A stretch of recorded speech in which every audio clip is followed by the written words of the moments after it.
దిగరా బయటికి. కూర్చుని మాట పెట్టి మిగతారేమో. వదిలేనా చల్లగుండు తాత. వాళ్ళు ఇక్కడే కూర్చున్నారు. పోయి తిన్నారో లేదు అడుగు. ఇందాక ఈ పందుల్లా తిన్నారు కదా, తన కళ్ళు నాకు చెప్తున్నాను. అరే నా కళ్యాణ్ దుబ్బయ్యా. ఇంకో మాట మాట్లాడావంటే కుర్చీ మాట పెట్టి మిగతా ఇదే రోడ్డు మీద అడుగు తింటావు. నీ ఇష్టం. ఇంకా ప్రేమ మనిషిని గుడ్డోని కాదురా, మరి మెంటలోని చేస్తుంది. స్టాకింగ్ అంటారు. స్టాకింగ్ అంటే ఏంటో తెలుసా సచిన్? స్టాకింగ్ అంటే మాకు తెలుసులే. ఇన్వెస్ట్ చేసాం, డబ్బులు పెట్టే మొత్తం పోయి. నువ్వు నేర్పించు అన్న. ఓ కౌన్ హే? మేరా ఫాదర్. క్యా కర్తా హై వో?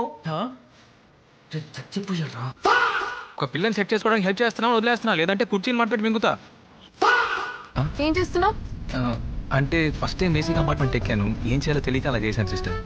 ఖర్చు వేసావా? బెస్ట్. ఆ మాట వింటేనే మాలాంటి వాళ్ళకి మండిపోతుంది. Sachin, what's your problem? Reenu చాలా బాధగా ఉంది. ఎందుకు? ఇంట్లో వైఫై రావట్లేదా? సీ గైస్, రీను నన్ను లవ్ చేయట్లేదు. ఒరే, అదే కదరా మేము నీకు అప్పటి నుంచి చెప్పేది.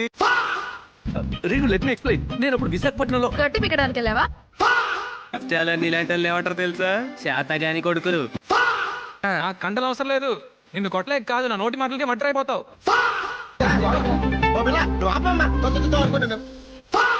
సచిన్ నీ ఫోన్ ఎందుకు కలవట్లేదు? అది నేను ఫ్లైట్లో వెళ్తున్నానని ఫోన్ ఫ్లైట్ మోడ్లో పెట్టేశాను.